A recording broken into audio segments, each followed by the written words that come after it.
Nabiga sallallahu alayhi wasallam ayaa maalin ku yiri asxaabtiisa, dumar la fuulay waxaa ugu wanaagsan dumarka Quraysh ee fiican.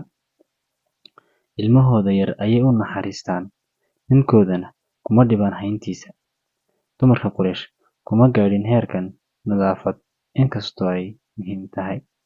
Darajadan kuma ay hanaan shaqo, dadaal, iyo shahaadooyin, inkastoo ay fiican tahay. Hase yeeshee, naxariis iyo dulqaad bay ku hanteen sharaftan.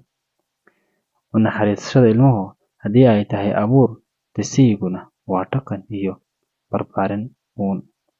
Matalan, haddii ay jirto xaflad, ninkaaguna aanu hayn lacag uu kuugu iibiyo dhar, ha ku dhibin, waayo dareenka ugu xanuunka badan ee uu dareemo ninku waa hayn la'aanta.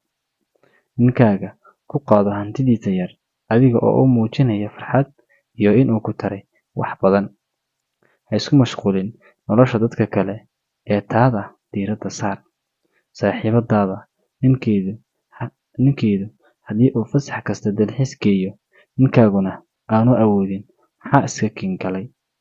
Iyaga waqtigaa u saamaxay, idinkana duruufta ayaa iska kiin hortaagtay. Waxa aynu joognaa adduunyo aanay maalmuhu sinnayn, sidaa aawadeed ha ku qasbin ninkaagu inuu kaa durko.